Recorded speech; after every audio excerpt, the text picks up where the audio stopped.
Bem, então, bom dia. Vamos começar agora a nossa reunião. Vou compartilhar a tela. Como eu avisei antes, por favor, podem interromper em qualquer momento para que a gente possa tirar alguma dúvida ou que algum de vocês queira contribuir ou complementar o que eu estou falando. Pode ser que surjam dúvidas, né, já que muitos de vocês são do primeiro período. Eu entendo isso e vou tentar simplificar a linguagem quando se tratar de jargões clínicos. E vou tentar explicar também a fisiopatologia do que vamos enfocar para ficar um pouco mais acessível. Então, nosso tema hoje é de cuidados paliativos em doenças progressivas e irreversíveis. Aí vocês vão me perguntar, mas nós não já falamos sobre doenças progressivas e irreversíveis? Falamos de uma forma geral, falamos dos sintomas mais frequentes, falamos de demência, né? Falamos de delírio, falamos sobre a comunicação, ou a comunicação de mais notícias, que a professora Manuela ministrou. Falamos das diretrizes gerais, né, da filosofia dos cuidados paliativos. Eu vou só minimizar aqui, porque alguém pode ter chegado. Pronto, Carlos. Então, Carlos chegou. O que eu vou fazer é tentar minimizar a tela, de forma que eu possa ficar vendo se alguém chega. Então, eu sei que tem uma forma aqui que pode configurar e eu posso ver quem chega. Certo. Agora vamos tentar de novo. Certo. Está aparecendo? Está aparecendo? Sim. Tá, professor. Sim, ok. E o áudio está bom? Vocês estão me ouvindo bem? Perfeitamente. Certo, ok. Obrigada, Augusto. Como eu dizia, nós já falamos, né, de questões gerais, né, e da própria filosofia dos cuidados paliativos, mas hoje esse tópico de aula é voltado para aquelas doenças que não são neoplásicas, mas são doenças irreversíveis, progressivas, né, ou seja, que avançam ao longo do tempo, de forma assim inexorável, e são chamadas doenças crônicas progressivas. Mas não são, além de não serem neoplásicas, quer dizer que não vamos falar hoje de cuidados paliativos para o câncer, porque a gente sempre pensa, né, em cuidados paliativos, mas com relação ao câncer, câncer numa fase avançada. Então, essas doenças progressivas irreversíveis, além de serem não neoplásicas, são também não neurológicas, tá? A gente falou em demência antes, que é uma condição progressiva e irreversível e que, inevitavelmente, demanda o paliativismo, né, no atendimento dos pacientes. Mas aqui vamos tratar de doenças que não são neoplásicas, não são câncer e não são neurológicas. Bem, e vamos falar sobre fases avançadas de insuficiências orgânicas específicas, que são muito prevalentes na prática clínica e também demanda cuidados paliativos, ainda que não se considere assim, né? E que apenas 10% dos pacientes que têm essas insuficiências orgânicas, como insuficiência cardíaca congestiva, insuficiência respiratória crônica, né, principalmente em relação à doença pulmonar relacionada ao tabagismo, que é o enfisema pulmonar e a bronquite crônica, que nós chamamos genericamente, né, de doença pulmonar obstrutiva crônica, ou DPOC, né, já que é uma expressão grande, aí a gente abrevia para DPOC. Então, além da insuficiência cardíaca congestiva, que chamamos de ICC, temos a DPOC, a insuficiência renal crônica na fase avançada, ou seja, uma fase já pré-dialítica ou mesmo na fase já de necessidade de diálise, e também a insuficiência hepática crônica, que é uma condição também progressiva, irreversível, e que tem na cirrose sua principal etiologia. Então, vamos falar hoje sobre a insuficiência cardíaca e a insuficiência pulmonar crônicas, porque não há tempo para a gente falar sobre esses quatro tipos, né, de insuficiência orgânica crônica, só em 2 horas, né? Então, vamos enfocar apenas a insuficiência cardíaca e a insuficiência pulmonar nessa nossa reunião, entendido? Então, aqui está. Insuficiência cardíaca congestiva, doença pulmonar obstrutiva crônica. E não vamos falar sobre essas 2 outras insuficiências orgânicas crônicas, que são muito importantes e também são altamente prevalentes, mas que nós vamos excluir do nosso repertório, digamos assim, de hoje, tá? Então, eu destaquei aqui as doenças crônicas que vamos enfocar.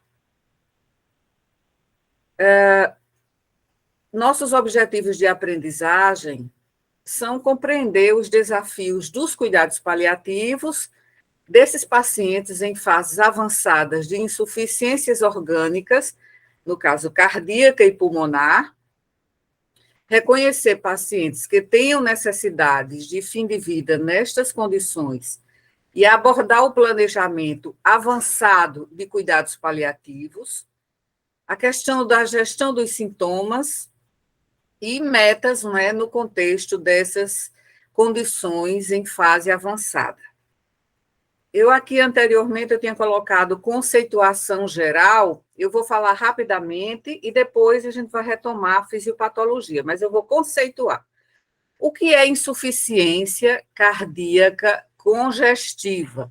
Vocês vão falar, vocês vão ouvir falar, vocês vão estudar e vocês vão ver a abordagem dessa síndrome clínica muitas e muitas vezes durante o curso de medicina.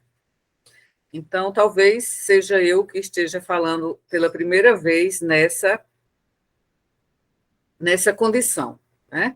Mas a insuficiência cardíaca é uma situação clínica e fisiopatológica, em que o coração encontra-se fraco em sua função como bomba cardíaca, ou seja, a musculatura cardíaca entrou em insuficiência para digamos assim, atender às necessidades metabólicas, circulatórias do organismo. Então, o coração ele falha enquanto bomba, né, propulsora, não é, da circulação. E tem várias causas para essa insuficiência cardíaca, e, portanto, é um quadro altamente prevalente. Então, não podemos deixar de falar em insuficiência cardíaca crônica quando estamos estudando cuidados paliativos. Só 10%, segundo algumas estatísticas publicadas, dos pacientes com insuficiência cardíaca crônica e doença pulmonar obstrutiva crônica recebem adequadamente cuidados paliativos, ou uma atenção paliativista adequada. E por quê? Porque a ideia de paliativismo é voltada para pacientes com doenças neoplásicas, ou seja, câncer, numa fase avançada, né? Ou as doenças neurológicas também, numa fase já terminal e numa fase mais avançada. Então, o que acontece quando o coração entra em falência? Isso é crônico, ou seja, dia após dia ele vai avançando nessa rota da insuficiência. Uma vez que o coração ele entra nessa fisiopatologia, só um instante que eu vou permitir aqui a entrada de Ipsa. Então, voltando, olá, Ipsa. Voltando, uma vez que o coração, Ipsa já conhece, né, já passou por semiologia, o coração ele entra nessa rota fisiopatológica da insuficiência, é uma evolução inexorável, né, para um grau de falência cada vez maior. Isso ao longo de meses e de anos. Geralmente, após 5 a 10 anos, o paciente, dependendo também dos cuidados que ele recebe, dependendo das causas da insuficiência cardíaca, ele vai demorar uns 5 a 10 anos, né, para chegar na fase terminal, né, numa fase bem avançada de falência cardíaca. E lembrar que é um quadro crônico e progressivo e também irreversível. Até chegar numa fase em que há necessidade de transplante cardíaco, né, que é uma fase que a gente chama fase 4 ou fase D, vou mostrar um pouco mais na frente, em que já há uma necessidade, né, premente de transplante cardíaco. Mas, enquanto isso, né, o paciente precisa receber cuidados paliativos.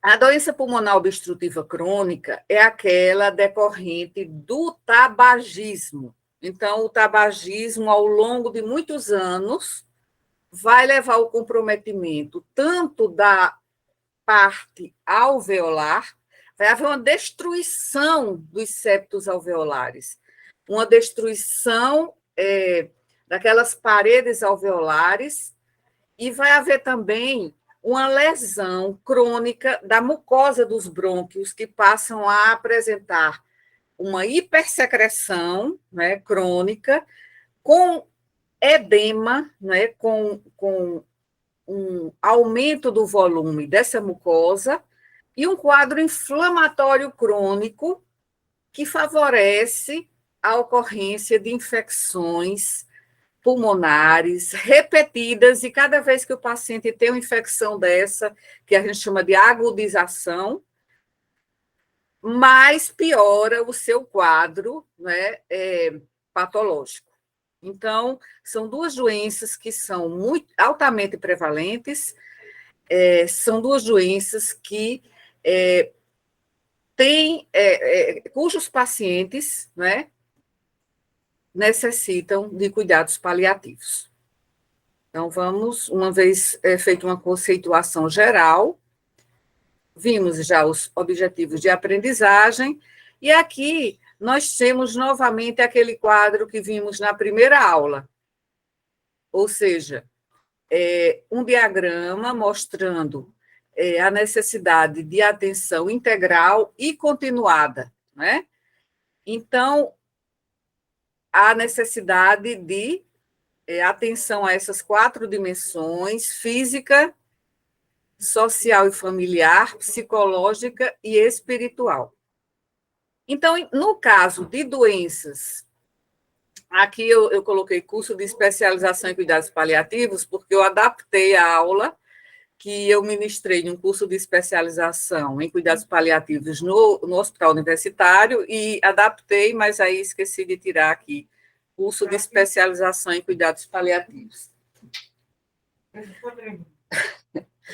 Igualmente. Bem, desculpe, assim, essas aulas, né, a gente tem uma interrupção, né, do contexto familiar. A senhora também. Bem, então, como eu dizia, nessas doenças, você tem uma fase do diagnóstico, aí tem uma fase em que se faz o que se chama de tratamento modificador da evolução natural daquela doença, tá? Mas, passados 1 ou 2 anos ou 3, isso varia de paciente para paciente, vai haver um momento, como é uma doença, veja, que ela é uma doença progressiva, ela vai entrar em uma fase de agravamento, e uma fase de agravamento que torna o paciente um paciente que tem uma limitação, né, da sua vida, né, do risco de continuidade de sua vida, e também está caminhando para uma fase terminal, né, com mais ou menos tempo, mas está encaminhando para essa fase terminal. Então, veja aqui, os cuidados paliativos, nesse caso dessas duas condições, eu vou falar em termos de sigla, de abreviaturas, né? ICC, insuficiência cardíaca congestiva, e DPOC, doença pulmonar obstrutiva crônica. Então, os pacientes com ICC e DPOC, eles vão evoluir, eles vão ter a progressão da doença, e eles vão chegar aqui e necessitam de cuidados paliativos. Aqui, nesse diagrama, que é um diagrama que eu capturei da Organização Mundial de Saúde, esse período se coloca, né, que no momento em que está na fase terminal, que no caso da insuficiência cardíaca congestiva, a ICC, geralmente é o paciente que tem 1 ano ou 6 meses, né, de vida. Esse paciente está na fila do transplante, né, quando ele chega a esses cuidados paliativos, mas o ideal é que o início dessa atenção paliativa fosse iniciada bem antes, e não só quando restassem apenas 6 meses de vida para ele. Então, vem o momento em que, nos casos onde há hóspice, né, nós não temos aqui em João Pessoa, ou pelo menos temos alguns serviços que têm alas, né, de medicina paliativa, poucos, né, 2 ou 3, mas não tem hóspices, né, como tem nos centros urbanos mais avançados. E chega nessa fase, né, e tem a questão importante, né, do luto, da morte aqui. Na próxima aula, que será com a professora Manuela, o tema será as últimas 48 horas de vida. Então, chega nessa fase aqui, né, que tem os 6 meses, né, finais da vida, e tem também que assim, há um foco especial também nessas últimas 48 horas. Então, como identificar pacientes com doenças crônicas terminais não neoplásicas? É muito fácil, né? Muito fácil do ponto de vista do clínico, porque este paciente, ele já está com esse diagnóstico há 2 anos, 3 ou até 5 anos, com períodos em que ele tem a reagudização, né? Muitas vezes lá no nosso HU, no nosso hospital universitário, na enfermaria de clínica médica, esses pacientes eles se internam várias vezes, voltam para casa, aí passam um tempo relativamente compensados clinicamente, e depois eles voltam. Então, são pacientes que voltam de maneira repetida ao serviço. Né? Então, quando a gente pensou nesses planos terapêuticos, para vocês, projetos terapêuticos para vocês construírem em equipes, a gente pensou que seria possível encontrar vários pacientes, né, com ICC, vários pacientes com DPOC, vários pacientes com cirrose em uma fase avançada, ou pacientes com insuficiência renal crônica, né, na fase dialítica, que são pacientes com esses quadros de doenças crônicas não neoplásicas avançadas e que exigem, né, atenção paliativista. Mas, como vocês viram, né, a enfermaria está reduzida à metade, né, porque tem uma ala fechada para reformas, então nós não encontramos, e o que chamou a atenção em termos de paciente com necessidade de cuidados paliativos foram pacientes com doenças neurológicas, né, já em fase terminal, e aí acho que os 4 grupos, não, os 6, né? Os 6 grupos ficaram com pacientes com doenças neurológicas. Mas, assim, desde que não seja o mesmo paciente, né, é importante, né, a gente também estudar nesses projetos e desenvolver, né, uma avaliação de um paciente com uma doença neurológica avançada. Então, veja só, essas são as doenças principais, né, como a gente viu no início, as principais doenças que nós chamamos de doenças em fase, que chegam à fase terminal, mais cedo ou mais tarde, que é o câncer, né, em primeiro lugar, a problemas crônicos de pulmão, ou seja, a DPOC, as doenças crônicas do rim, a insuficiência renal crônica terminal, pacientes pós-acidente vascular encefálico, aqui está em inglês, né, stroke, e doenças cardíacas crônicas, que se manifestam geralmente por ICC. Além disso, tem, sim, a própria, aqui fala em doenças cardíacas crônicas, porque essas doenças cardíacas crônicas, elas acabam evoluindo, inevitavelmente, para a ICC, a falência cardíaca congestiva, a insuficiência cardíaca congestiva. E a doença hepática crônica, a cirrose, em fase avançada. Bem, então, esses pacientes que estão, digamos, com essas doenças em fase terminal, né, eles necessitam, né, de um apoio, né, um apoio tanto físico como psicossocial, né, importante, e suas famílias também, né, precisam ser apoiadas, e a gestão, né, a gestão, eu não estou lendo aqui, não estou conseguindo ler aqui, está em inglês, e eu não consigo aqui ler no slide, mas, assim, o sentido do que está escrito aqui é que precisa haver um estabelecimento, né, de uma gestão para que esses pacientes eles recebam atenção paliativista, que seja em centros, né, em centros de cuidados paliativos ou em locais onde eles possam receber cuidados paliativos, que pode ser em casa, pode ser domiciliar, né? Pode ser também no hospital geral, em que haja leitos para atendimento desses pacientes, ou mesmo os leitos daquela enfermaria, mas os leitos que haja um atendimento paliativista para aqueles pacientes.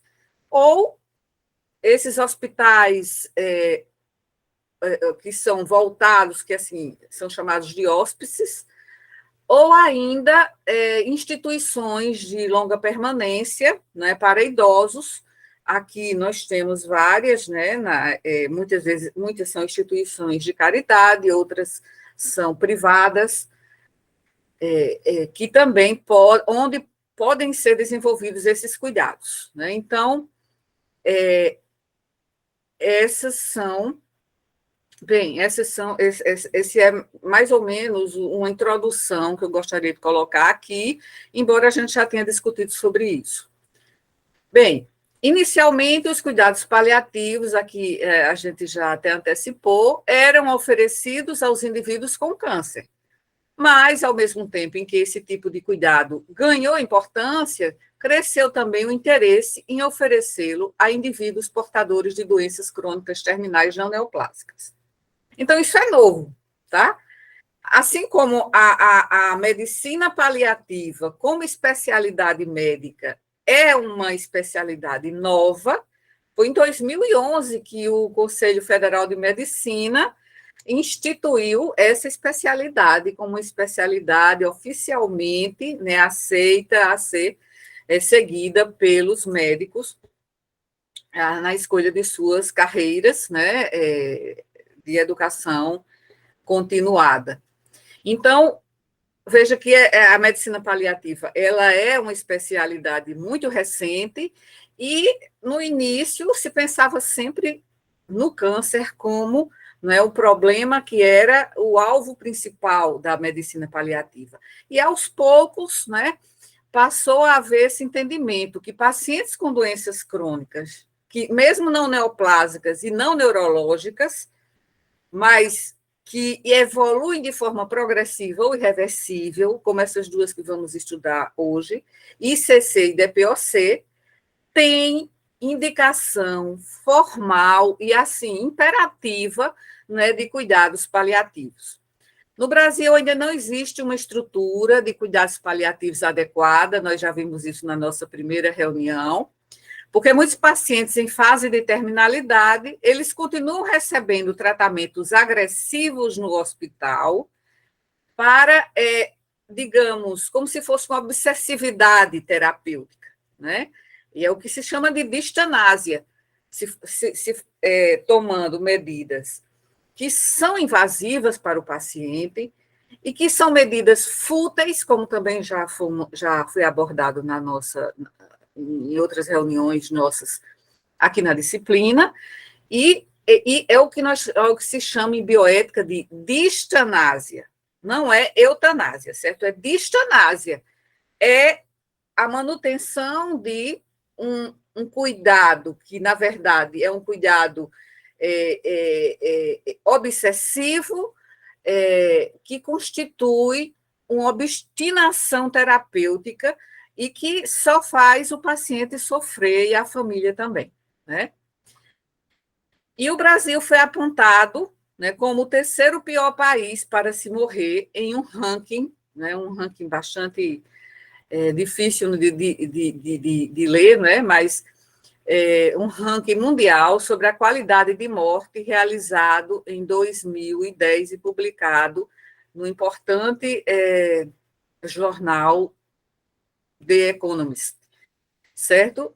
Então, nós já vimos, né, que o Brasil está em termos de grau, né, de desenvolvimento de cuidados paliativos, ele está bem ali abaixo, né? Como nós vimos na primeira aula. E a assistência hospitalar desempenha um papel importante no paciente em fase final de vida, mas pouco se sabe sobre, digamos, a prevalência e as características da clientela que necessita de cuidados paliativos em hospitais gerais. Então, há algum tempo, acho que foi em 2015, mais ou menos, um grupo de alunos, sabendo que eu me interessava muito por cuidados paliativos, né, e havia esse curso de especialização em cuidados paliativos, do qual eu participava no HU, então essas alunas, né, foram alunas, me propuseram, vamos fazer uma pesquisa aqui no hospital universitário sobre a necessidade dos pacientes que estão aqui internados nas enfermarias de cuidados paliativos. Então, eu coloquei esse artigo para vocês lá no CIGAR, para vocês lerem. Eu peço desculpas por ter colocado somente ontem, mas eu coloquei lá para vocês lerem, vocês podem ler posteriormente. Então, esse trabalho foi feito no Hospital Universitário da nossa universidade, e o objetivo foi identificar a prevalência de necessidades de cuidados paliativos nas nossas enfermarias de clínica médica do nosso hospital universitário. Então, quando o paciente tem diagnóstico de câncer no nosso hospital, então ele é encaminhado para o hospital de referência aqui na Paraíba para câncer, que é o Hospital Napoleão Laureano. Quando o paciente ele tem qualquer agudização de uma doença crônica não neoplásica e progressiva e irreversível, como é o caso da DPOC, doença pulmonar obstrutiva crônica, e da ICC, insuficiência cardíaca congestiva, como eu disse há pouco, esses pacientes eles se internam com descompensações agudas, né, com reagudizações, muitas vezes lá na enfermaria de clínica médica. Então,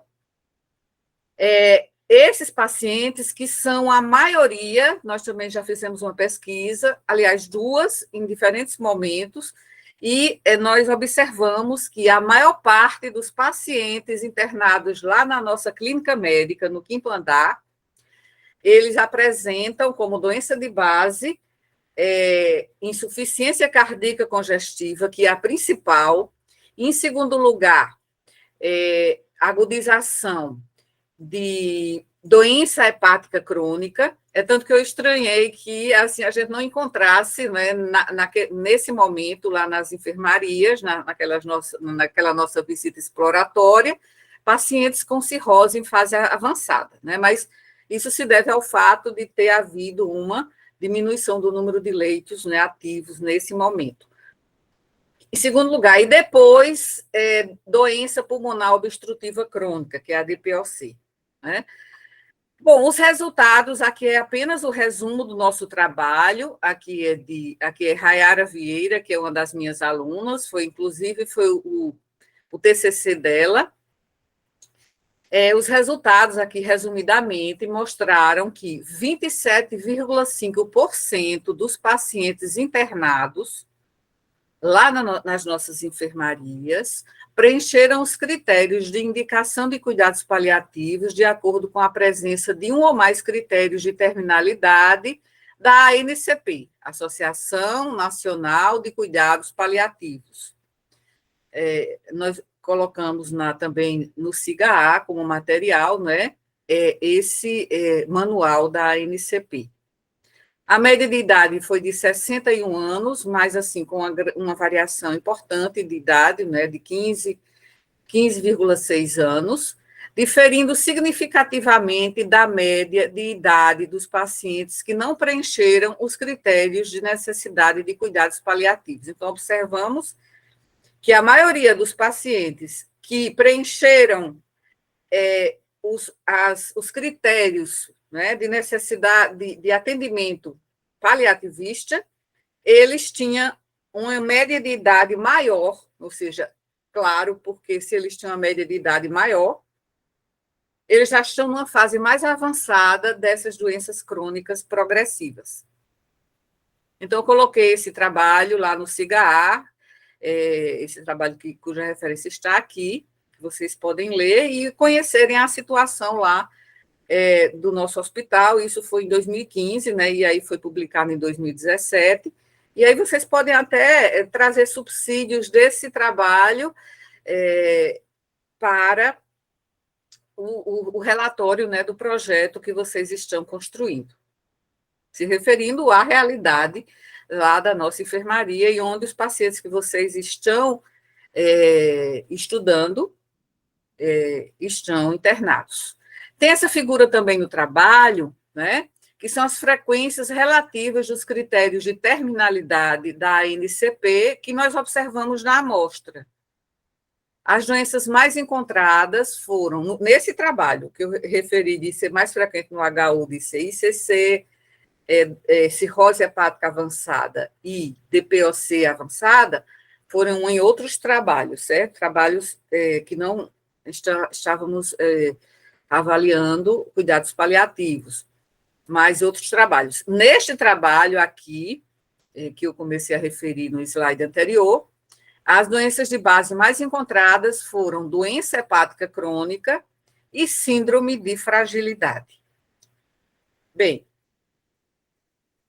e os critérios de terminalidade que encontramos, aqui está, doenças hepáticas, síndrome de fragilidade, que são aqueles idosos, né, com sarcopenia, ou seja, em síndrome avançada de desnutrição, que a gente chama de caquexia, né?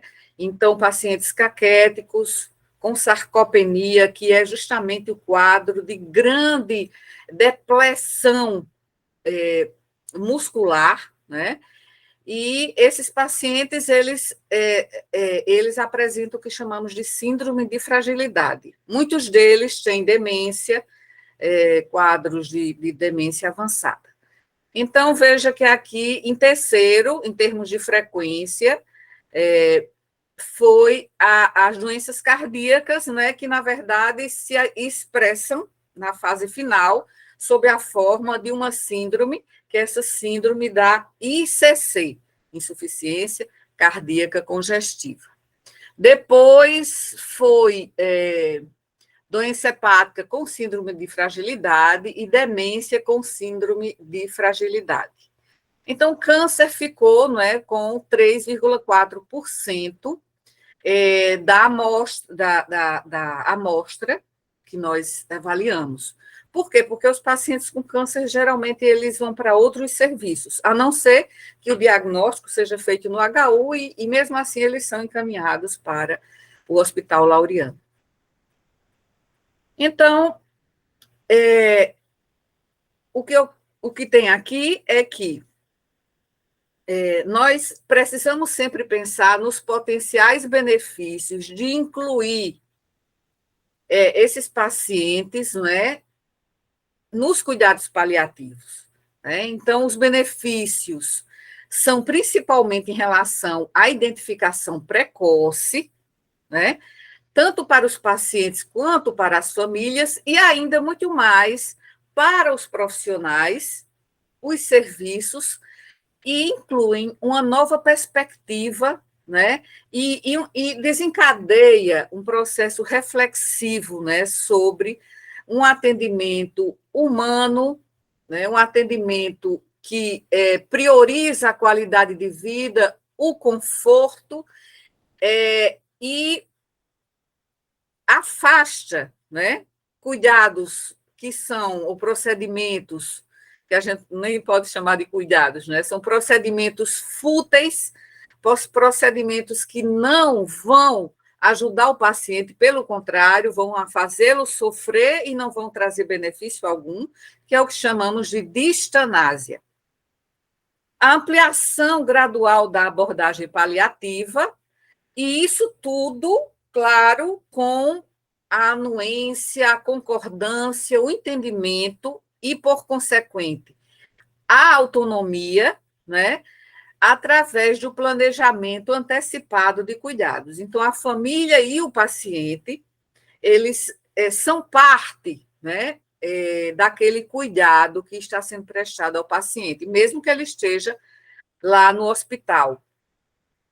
Facilita o processo racional e também de tomada de decisão, promove a discussão ativa e também uma revisão permanente e repetida das metas terapêuticas. A gente sempre fala, né, em cuidados paliativos, em metas terapêuticas, né? Então, eu pedi que vocês colocassem isso no projeto terapêutico. Quais são os objetivos do atendimento desse paciente? E promove esses cuidados integrados e contínuos, e aqui coloquei como um tópico no final, promove uma abordagem racional ao atendimento de emergência, porque o que acontece com esses pacientes com ICC e DPOC? Muitas vezes, numa fase bem avançada da doença, eles são internados, reinternados, às vezes com uma frequência cada vez maior. Ou, muitas vezes, né, eles são levados, né, nas unidades de pronto atendimento, nos serviços de urgência e emergência da cidade, e ali, muitas vezes, o plantonista está ali, não conhece a história do paciente, e muitas vezes ele vai, né, entrar com cuidados ou com procedimentos que, na verdade, não vão ajudar o paciente, né? Então, quando há uma atenção paliativista, né, ou o médico paliativista acompanhando aquele paciente, junto com o seu cardiologista, com o seu pneumologista, né, já essas internações, muitas vezes, poderão ser evitadas.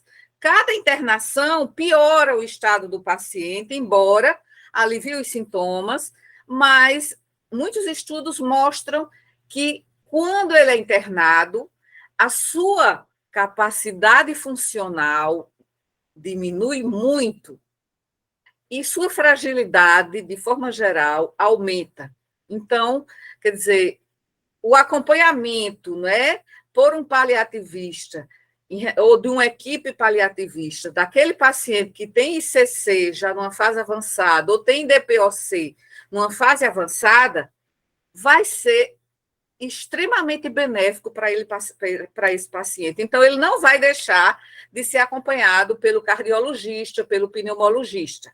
No caso da doença renal crônica, pelo nefrologista, no caso da doença hepática crônica, da cirrose avançada, pelo seu gastroenterologista ou hepatologista.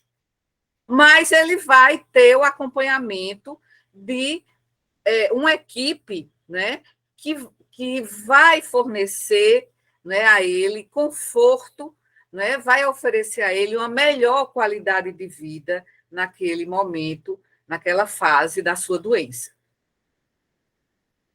Então, veja, só aqui para comparar que a trajetória de pacientes com essas doenças crônicas progressivas, né, por insuficiências orgânicas crônicas, ela é diferente do caso da trajetória do paciente com câncer. Veja aqui o tracejado aqui em vermelho é do paciente com câncer, né, e que vai evoluindo para uma fase terminal. Então, aqui veja, ele vai evoluindo, chega em uma fase em que ele vai decaindo, até chegar no que nós chamamos da fase terminal, né? Então, isso é uma evolução, né, que vai progressivamente decaindo. No caso das insuficiências, tanto cardíaca, quanto pulmonar, quanto renal, quanto hepática, a evolução é representada por esse tracejado aqui em azul. Ou seja, o paciente ele tem uma crise, tem uma melhora, passa um período relativamente bem, aí depois ele decai novamente, reagudiza, hospitaliza, né? Aí depois melhora, passa uma fase bem, e assim por diante. Até que ele chegue em um momento em que ele tem um platô de compensação cada vez mais prolongado, até que ele decai. Aqui é o último ano, ou os últimos de um ano, de 6 meses a um ano, e aí ele vai decaindo, de forma já a não voltar a ter uma relativa compensação do seu quadro clínico. Esse em verde aqui é que nós já falamos de demência, né? Então, esse verde aqui é a evolução da demência, que é bem flutuante, certo? Ela tem uma evolução flutuante até chegar na fase terminal, que são esses últimos 6 meses ou 12 meses. Então, é importante aqui, como se coloca aqui nesse trabalho, cuja referência eu coloquei aqui, que seja feita uma identificação precoce, né, dessa fase em que há necessidade de cuidados paliativos. Você tem aqui o diagnóstico, né, e é importante que precocemente seja instituída, né, a filosofia dos cuidados paliativos. Então, ao longo do tempo, não é, toda a função, tanto a função do órgão, né, seja o coração, seja o pulmão, seja o rim, seja o fígado, vai caindo, caindo, caindo. Claro, cada uma dessas patologias, desses grupos de patologias, tem a sua trajetória, mas a função vai decaindo, né?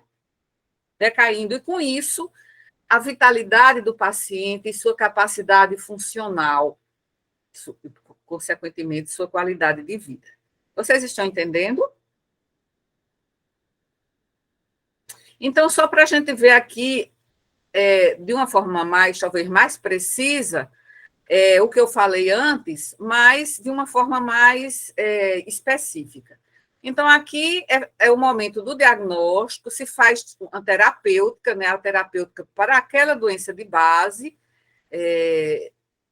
no caso da insuficiência cardíaca congestiva, diuréticos, cardiotônicos, vasodilatadores, né, e uma lista de medicamentos e medidas não farmacológicas também, dieta e outros.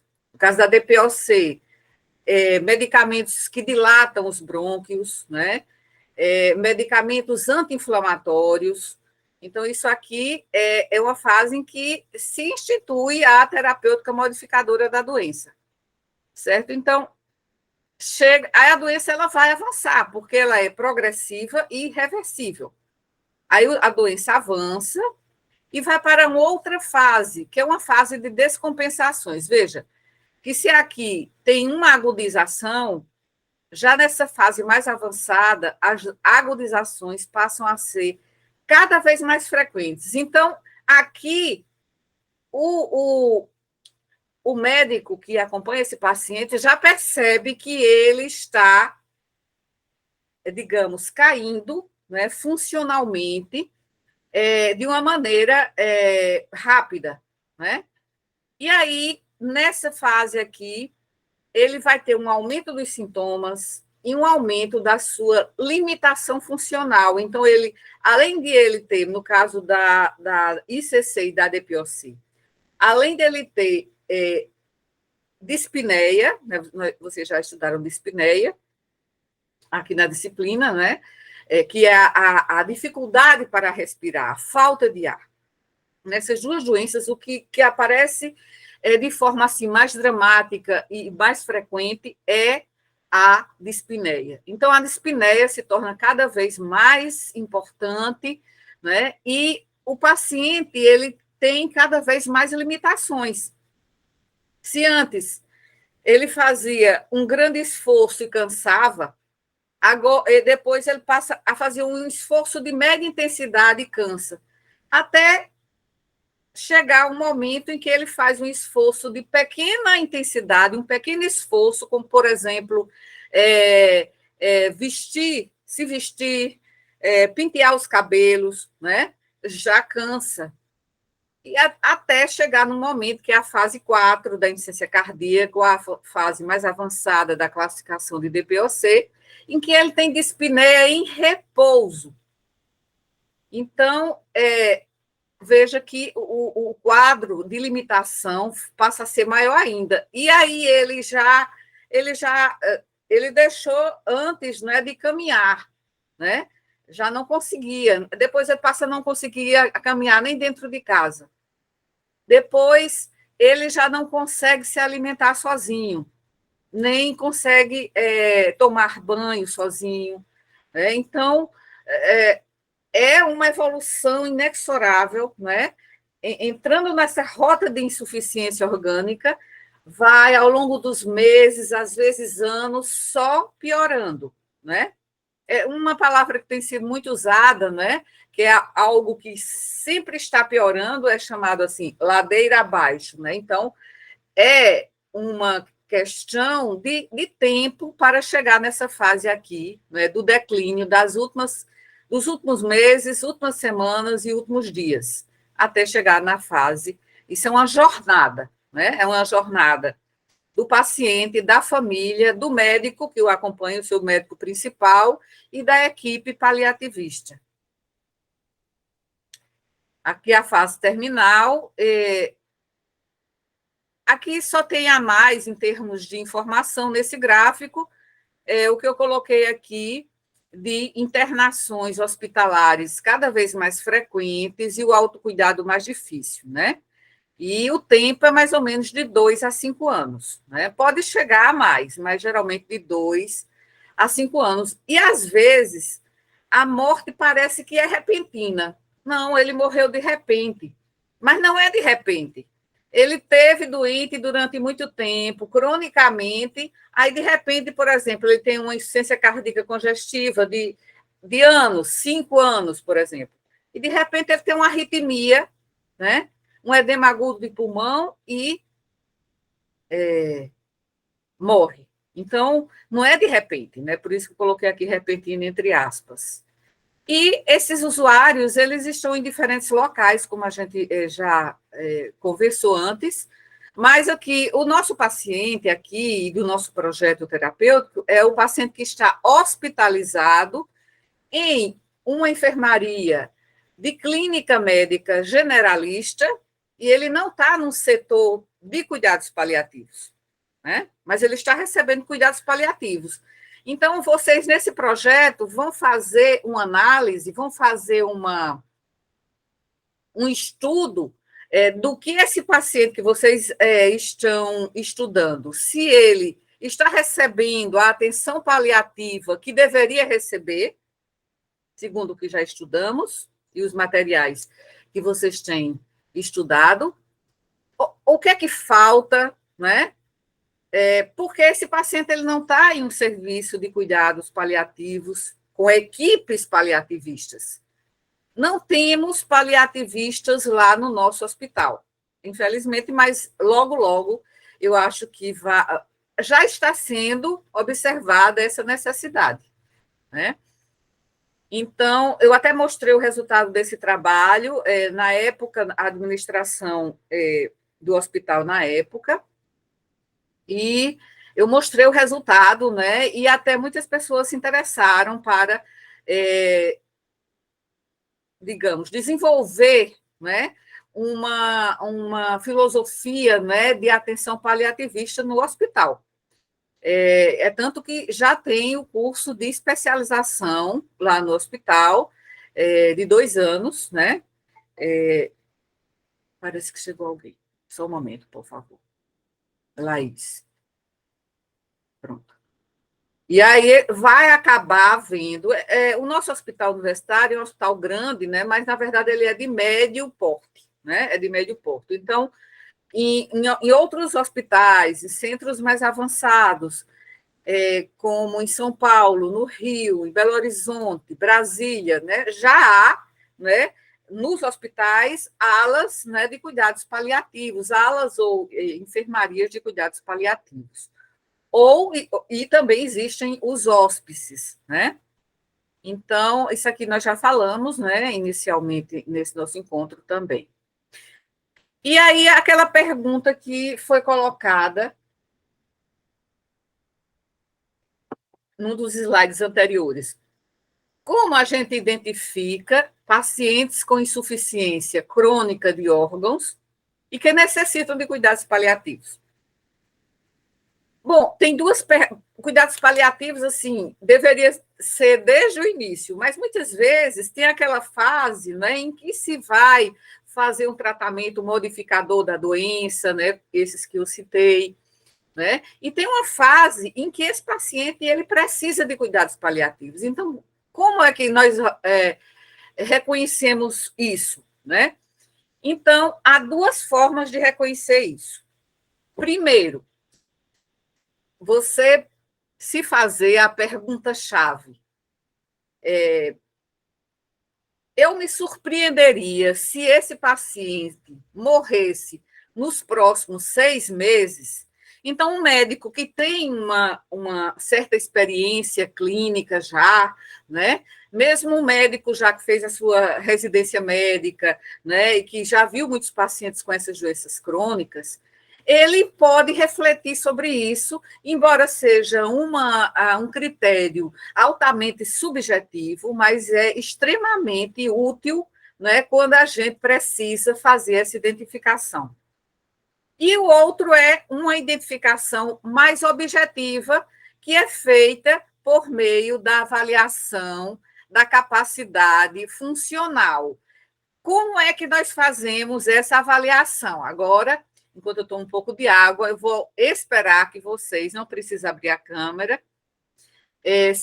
vou esperar que vocês digam como é que a gente avalia mais objetivamente essa necessidade por meio de uma observação da capacidade funcional.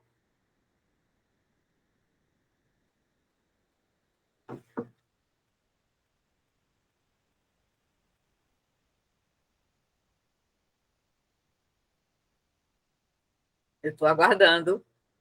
Será que eu estou online? Porque já aconteceu no período do ensino emergencial remoto. Eu falando, e tinha caído, e eu falando, né? Professora, Ah, não sei, sim, Ana. acho que você tem uns testes, né, de que você pode Sim. fazer para ver qual a capacidade do pulmão daquele paciente. Aí, a partir das medidas dos resultados, você avalia a necessidade, enfim, o que vai fazer. Sim, sim.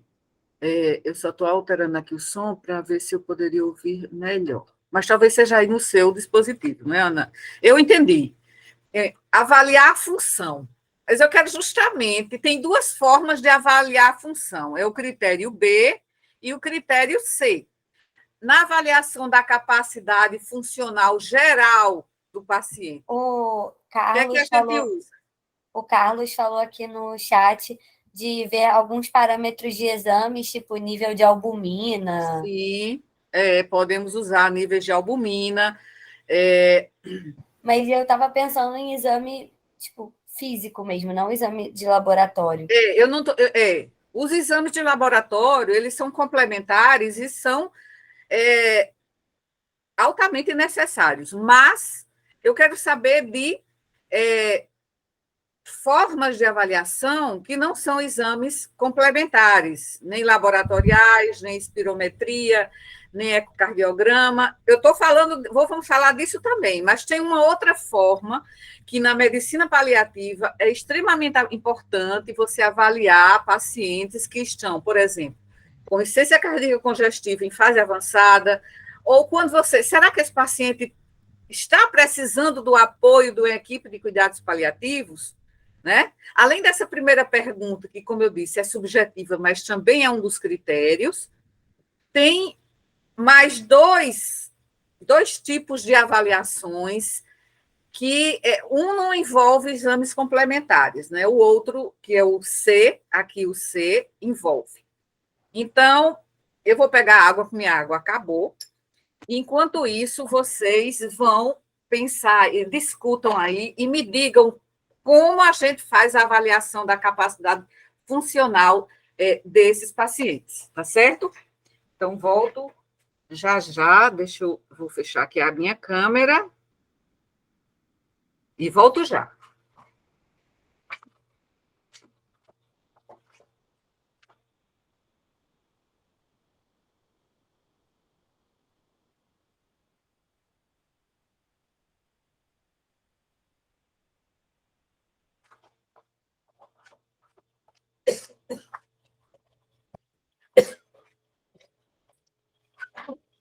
Pronto. Voltei. Professora, teria a ver. Diga, Augusto. A questão da pessoa estar fazendo as Eu coisas... acho que é o meu som que não está bom. Deixa eu ver, que eu não estou ouvindo você muito bem. Ah, é o meu mesmo. Pode falar, por favor, Augusto. Teria a ver avaliar a questão do paciente estar realizando as atividades básicas do dia a dia, como levantar da cama. Sim. Sim, e em cuidados paliativos, como é que a gente faz isso? Tem algum instrumento que a gente faz geralmente em cuidados paliativos?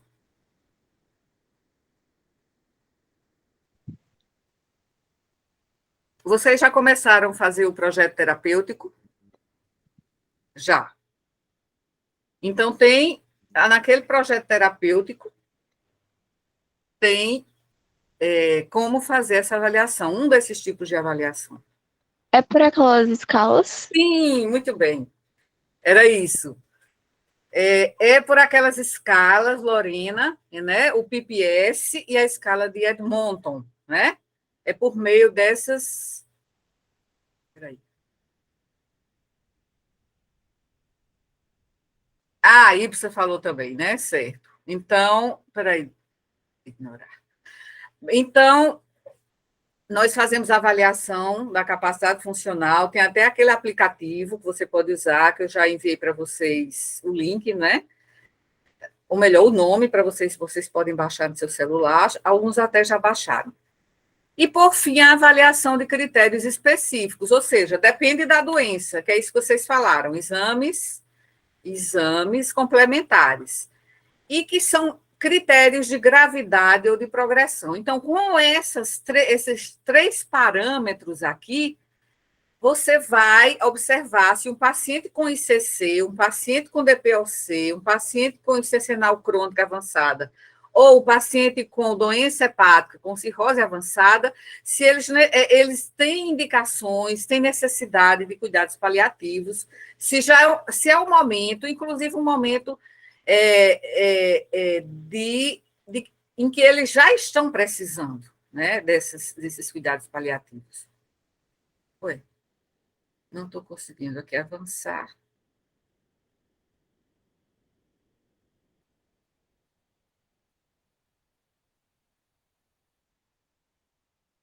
Vou avançar aqui para o próximo slide, que aí eu vou mostrar. Opa! Ah, consegui. Não.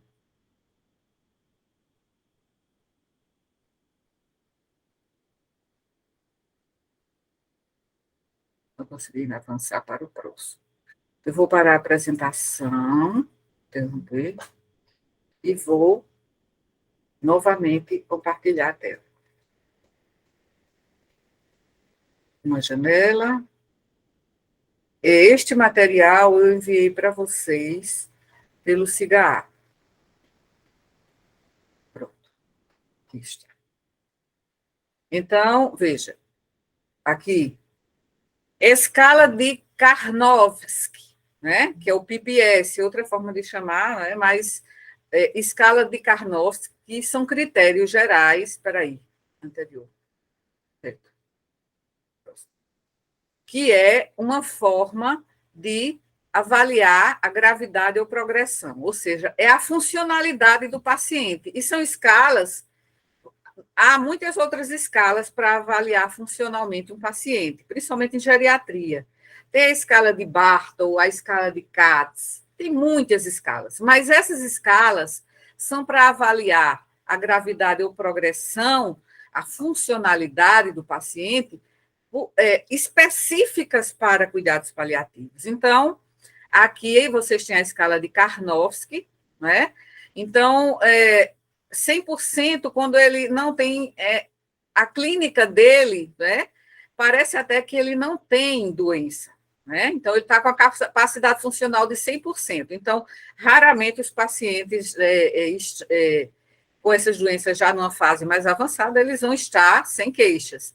E assim é uma gradação, certo? Até o momento em que ele está com 10% dessa capacidade, não é? Que é já na fase, né, de morte iminente.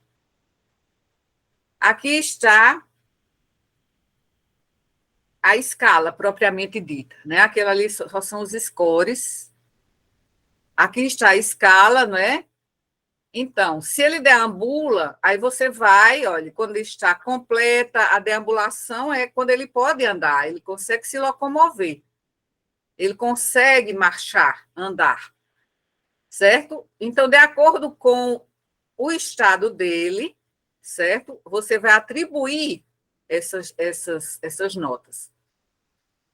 Atividade e evidência de doença é como o Augusto disse, é uma forma de avaliar as atividades básicas da vida diária, a funcionalidade do paciente, ou atividades instrumentais da vida diária.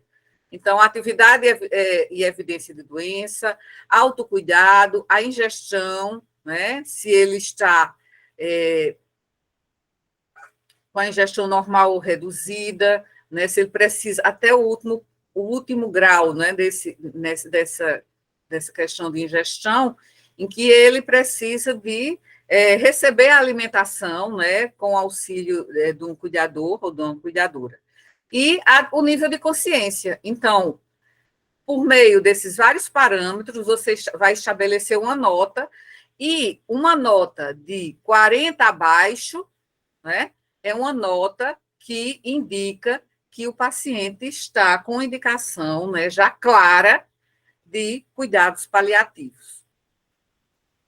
No artigo que eu enviei para vocês, que foi um trabalho de pesquisa realizada com minhas alunas, esse que eu coloquei no CIGAR ontem, vocês vão ver como é que faz a contabilização desses pontos, né? Elas usaram essas duas escalas. Aqui eu não coloquei a outra escala, que é a escala de Edmonton, tá? Que ela é muito baseada nos sintomas. Eu não coloquei, mas eu coloquei lá para vocês a escala também de Edmonton, né? Para vocês incluírem no projeto terapêutico.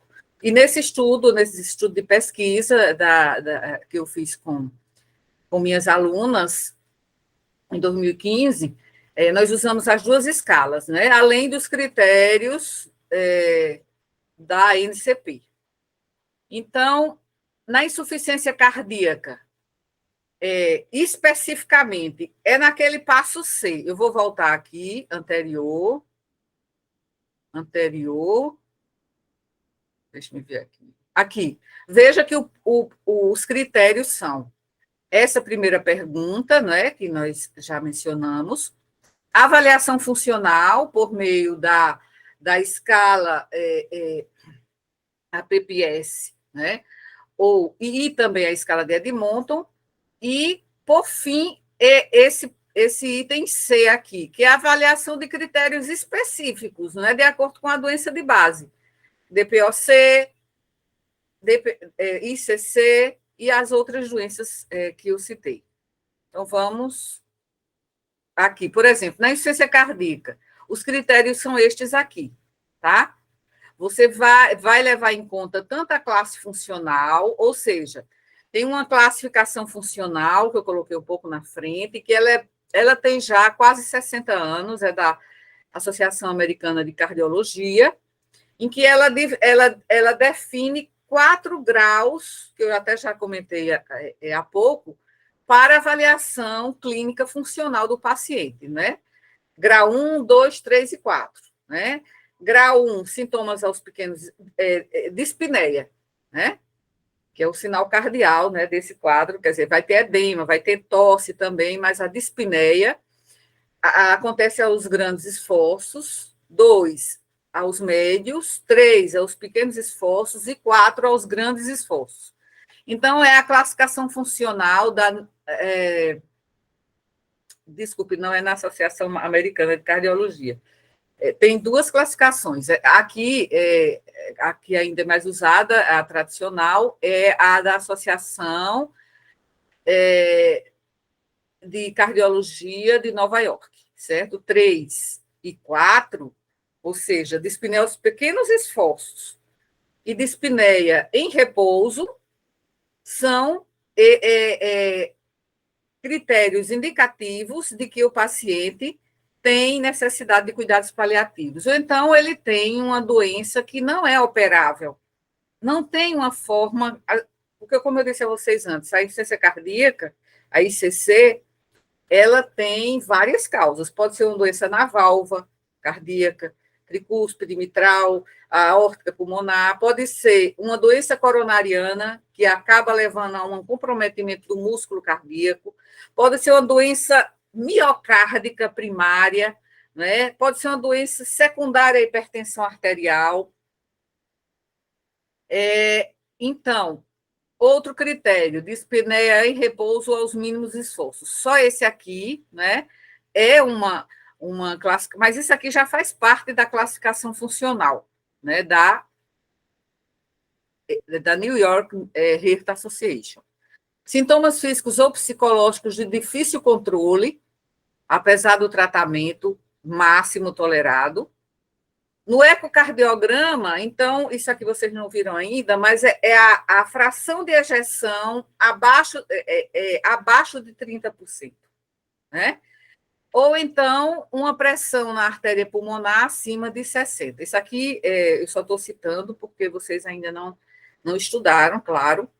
Quando o paciente com insuficiência cardíaca já tem problema renal associado, ou quando ele tem mais de 3 internações hospitalares no último ano, nos últimos 12 meses. Então, 2 ou mais desses critérios já é um critério, né, funcional específico daquela doença para a definição de necessidade de cuidados paliativos. Já no DPOC, também dispneia em repouso aos mínimos esforços, isso quando fora da crise, né? Porque é uma doença, como a gente já antecipou, que ela tem agudizações.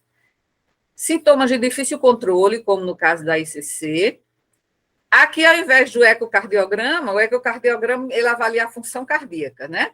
Aí aqui, o que é avaliar a função pulmonar, já que aqui é uma doença pulmonar crônica? É a espirometria. E aqui esses parâmetros não é necessário que vocês entendam agora. Saber que tem parâmetros na espirometria, que é um exame funcional, é um exame da função pulmonar, esses parâmetros acima de 30%, também é outro fator, outro critério. Critérios de indicação de oxigênio-terapia domiciliar, né? Aqueles pacientes, pelo menos um deles, né, de um dos grupos que eu estou supervisionando, ele precisa de oxigenoterapia, né, permanentemente. Então, no caso da DPOC, quando o paciente, mesmo em casa, ele tem indicação de oxigênio-terapia.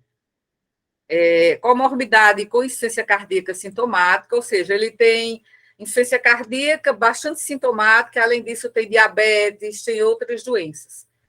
E mais de 2 internações hospitalares nos últimos 12 meses, né? Então, são parecidos os parâmetros, mas cada um específico para a doença de base.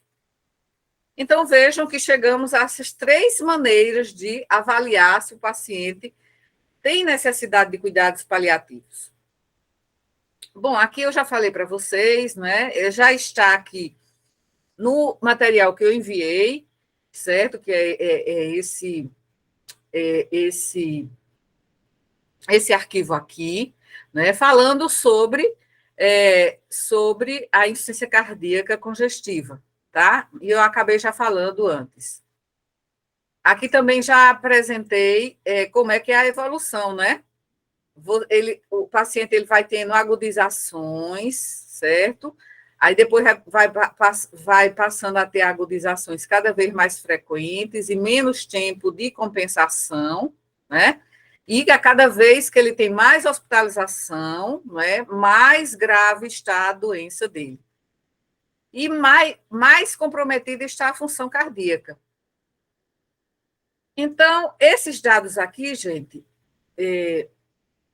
nós já acabamos, já estudamos, né? Na nossa primeira aula, mas acabei também colocando, né, que os cuidados devem ser prestados por uma equipe multidisciplinar, né? Por exemplo, na insuficiência cardíaca congestiva, por um cardiologista e equipe de cuidados paliativos.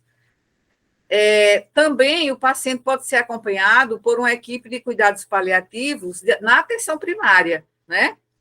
Os residentes de medicina de família e comunidade, eles também estudam cuidados paliativos durante a sua pós-graduação, né? Até os mestrandos, né? Os mestrandos do curso de pós-graduação que tem lá no CCM, que é medicina, saúde da família e comunidade, eles também têm uma semana em que eles só estudam cuidados paliativos, porque o paciente, o profissional da atenção básica precisa também fazer acompanhamento domiciliar, muitas vezes, de pacientes nessa filosofia paliativista. Um especialista, no caso da atenção primária, ou no caso de um hospital como o HU, ali não tem paliativista, né?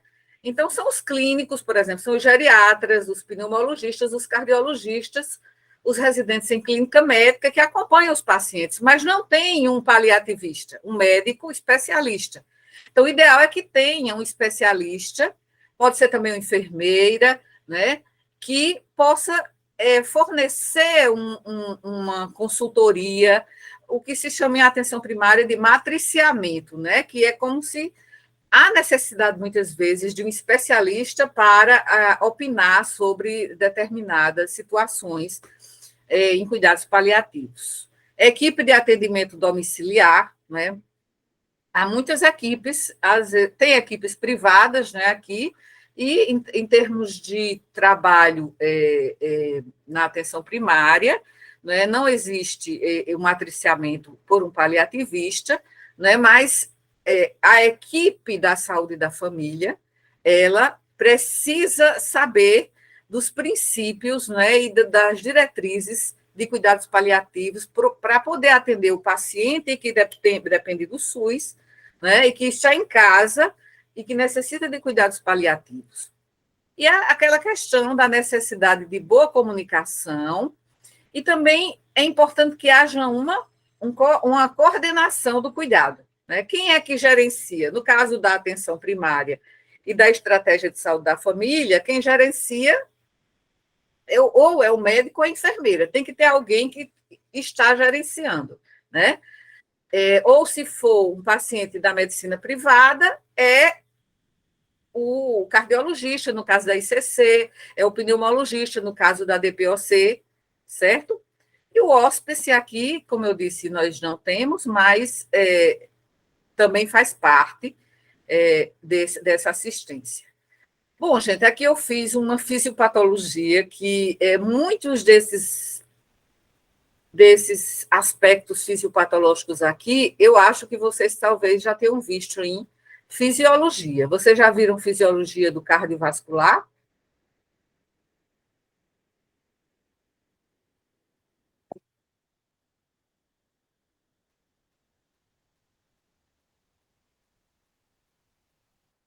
Não? Quem está no 115, não, professor. Não, ainda não, né? Aqui eu coloquei a fisiopatologia, né? Eu vou tentar falar rapidamente, só para vocês entenderem. Eu já falei inicialmente o que era insuficiência cardíaca. Vamos ver aqui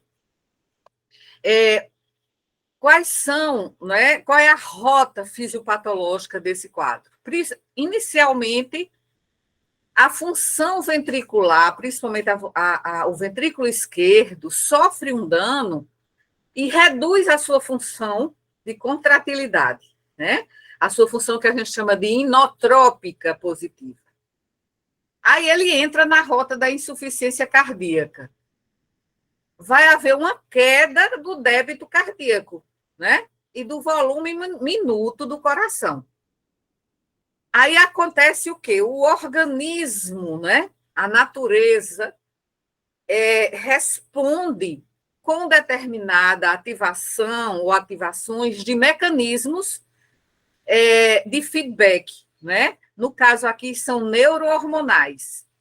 A ativação do sistema simpático, e essa ativação do sistema simpático vai levar à vasoconstricção. A vasoconstricção para quê? Para aumentar, né, o débito cardíaco. Por quê? O vaso, os baroreceptores das artérias vão interpretar aquele débito cardíaco diminuído como insuficiência da circulação. Então, há reflexamente uma ativação do sistema simpático com a liberação de catecolaminas, né? Além das catecolaminas, de angiotensina 2, né? E de outras substâncias, como endotelinas, liberação do óxido nítrico, né? Essa liberação de óxido nítrico, às vezes, ela é até deletéria, mas é uma tentativa do organismo, né, de causar uma melhor chegada do sangue aos tecidos, né? Então, acontece também uma ativação do sistema renina-angiotensina-aldosterona.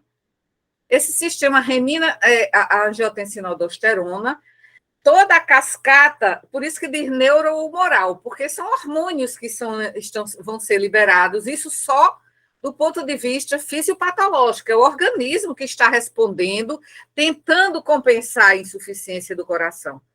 Aí esse sistema, ele entra em ação, porque o aparelho justaglomerular lá do rim, né, ele interpreta aquela diminuição do fluxo plasmático renal como uma diminuição do volume circulante de sangue. E aí a liberação de reninas, que se converte em angiotensina, que depois aldosterona, e há o quê? Uma retenção de água e de sódio. E aí começa a reter água e sódio para tentar compensar aquela diminuição do volume circulante. Só que isso vai fazer o quê? Vai causar um aumento do volume que o coração não pode bombear, e aí o pulmão vai ficar encharcado, vai ficar inundado de líquido, porque o coração não vai poder processar, ou seja, bombear toda aquela água e sódio que está chegando, porque o rim está retendo água e sódio. Então, ele vai ficar com dispneia, ele vai ficar com ortopneia, que é quando o paciente não consegue ficar deitado horizontalmente, ele não consegue. E ele vai ficar com dispneia, né? Com falta de ar. Inicialmente aos grandes esforços, depois passa a ser aos médios esforços, depois aos pequenos esforços e depois em repouso, que é aquela classificação funcional da NYHA, né? New York Heart Association. E aí o que acontece também? Essa água e sódio sendo retido, o que é que vai acontecer? Vai haver uma congestão venosa na circulação, na grande circulação. A pequena circulação já está encharcada, né? Congestionada, levando à dispneia. E a grande circulação também, porque está sendo retido cada vez mais água e sódio. E aí aparece o edema. Isso aí vocês vão estudar muito em semiologia. Então, edema, que inicialmente é só nos membros inferiores, depois passa a ser um edema, às vezes, generalizado, com derrame pleural, com ascite, com derrame pericárdico, e aí tudo se complica, né? Então, veja só que é uma forma de o organismo tentar compensar essa insuficiência de circulação nos tecidos, mas acaba tendo efeitos que já não mais ajudam e só fazem piorar, né? Então, o ventrículo esquerdo ou o direito, depende da falência, onde começar, mas ele acaba terminando com uma insuficiência cardíaca congestiva. Todo o coração, ventrículo esquerdo e direito vão falhar. Vai haver cada vez mais estresse na parede do ventrículo, ele vai se dilatar, né? Se dilatar, vai sofrer o que vocês vão estudar depois de remodelamento, e aí vai piorar cada vez mais a função. Por isso que a insuficiência cardíaca ela tem uma evolução inevitável, uma evolução inexorável, né? Para o comprometimento cada vez maior. E aí é só, como a gente falou, é só declínio funcional do coração e declínio funcional do paciente. Deu para entender o que acontece? Eu coloquei essa outra figura aqui, só vou mais rapidamente, porque nós já temos agora só meia hora de reunião, mas aí o paciente vai ter tosse, certo? Vai ter dispneia, pode ter derrame pleural, pode ter edema pulmonar, por excesso de fluido, né?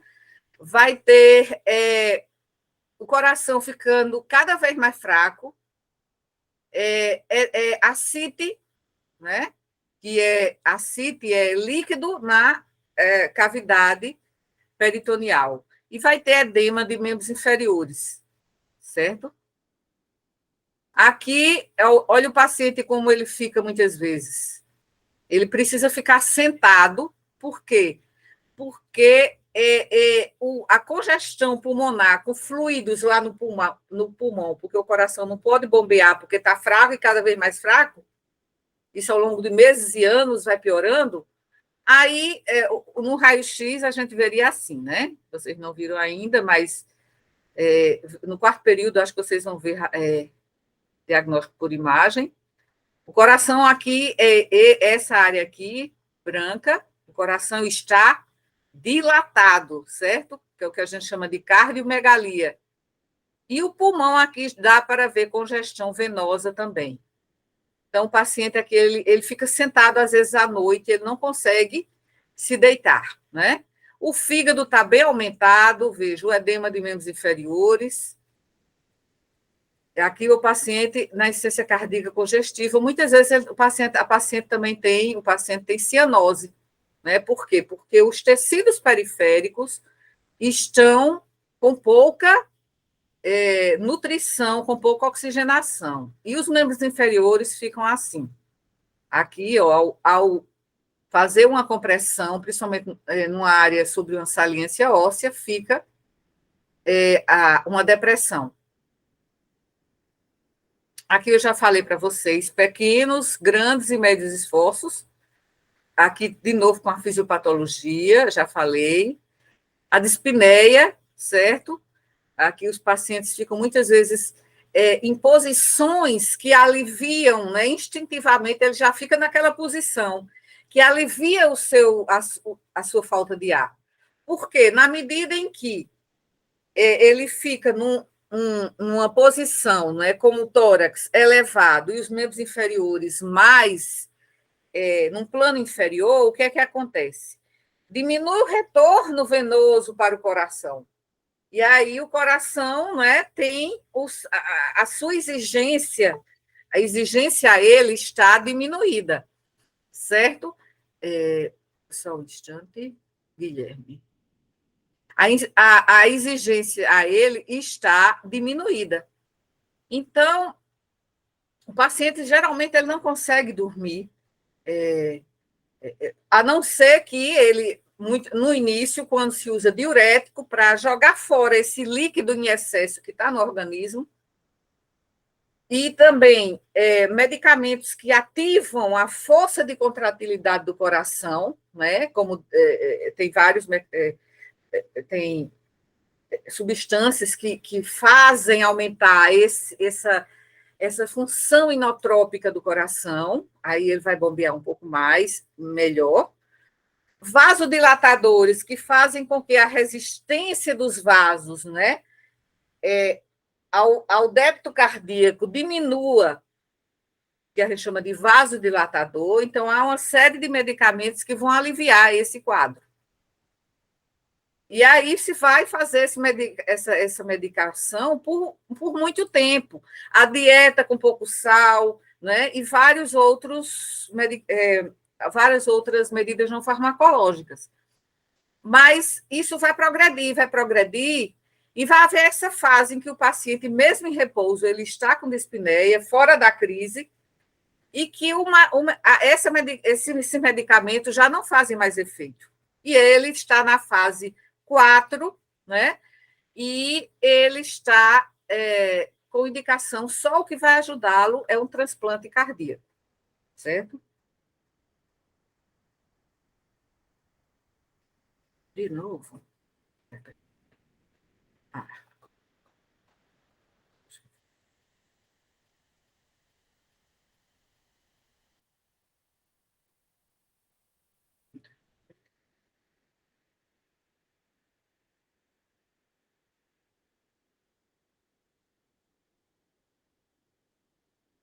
Pronto.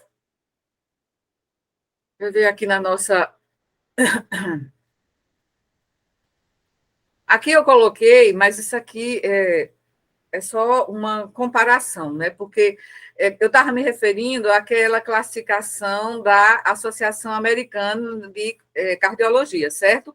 Aquela usa essa classificação ABCD. Mas no quadro anterior eu coloquei a classificação da Associação de Cardiologia de Nova York. Esse aqui, essa é a mais antiga, certo? Essa tem 58 anos, quase 60 anos, é a mais antiga, certo? Essa daqui é mais recente, que é a Associação Americana de Cardiologia. Ela divide em 4 graus também, A, B, C, D, E. Então, se equivalem, né? O paciente é refratário ao tratamento convencional, que é esse tratamento que eu mencionei, classe D, da ACC, ou a classe 4 da NIRA, certo? São aquelas classificações. Então, o paciente vai ter o manejo tradicional, né?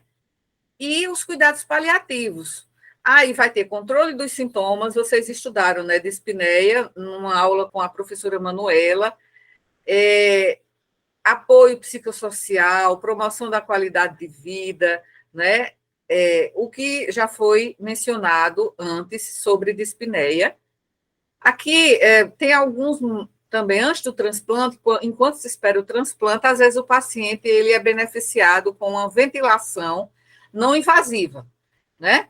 Vocês viram lá no HU, alguns viram que dois dos pacientes que foram selecionados para o projeto terapêutico, eles estavam com ventilação invasiva, que é com a traqueostomia, um tubo, né, ligado a um ventilador mecânico.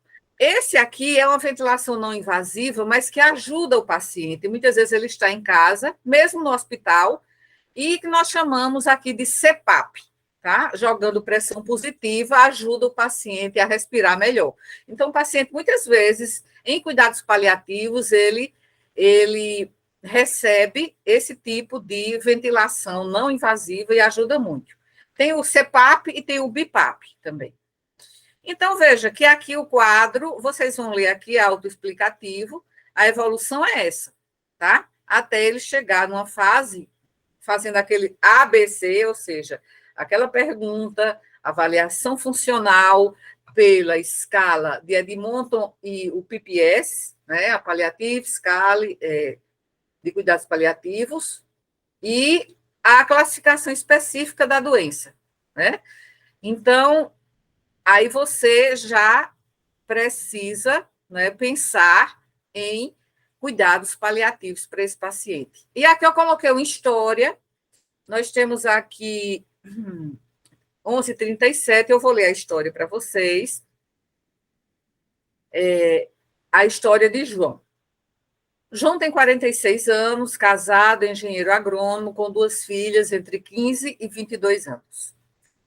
Classificação da NIRA, eu chamo NIRA, não sei se é assim que se pronuncia, né? Mas um antigo professor meu chamava assim, e aí eu chamo de NIRA. Classificação da New York Heart Association, grau 4, ou seja, estava naquele grau, né, mais avançado. Se fosse no outro grau, na outra classificação, seria grau D. E a insuficiência cardíaca dele começou com insuficiência coronariana e acabou levando à insuficiência cardíaca congestiva. Ele tinha dispneia aos pequenos esforços e podia dar alguns passos dentro de casa. Ele tanto era limitado pela dor, né, da angina, como pelo cansaço. E, além disso, ele ainda sentia dor lombar, ou seja, uma comorbidade. Apresentava insônia inicial e terminal, muito frequentemente.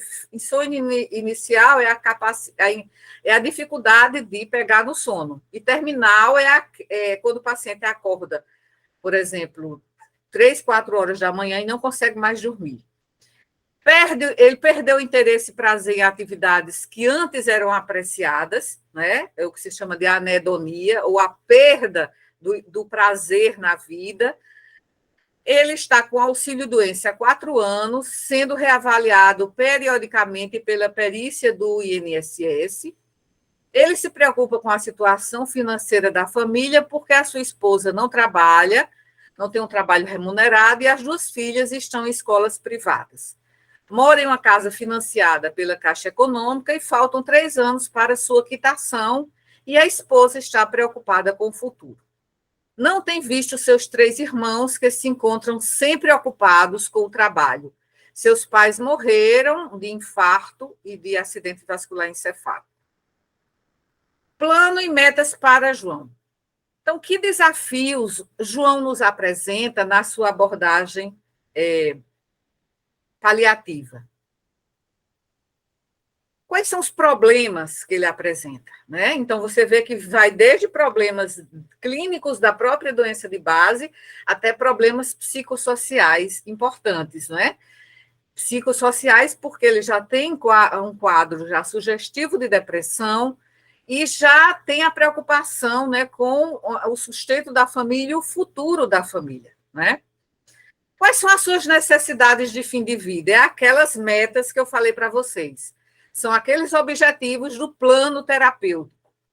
Como ajudar no controle dos seus sintomas? E as metas, não só para ele, mas as metas para a família, metas a serem atingidas. Isso tem que estar em todo projeto terapêutico, né, do paciente em cuidados paliativos. Então, vamos ver aqui o que a equipe decidiu. Então, o cardiologista se reuniu com uma equipe que ele conhecia de cuidados paliativos.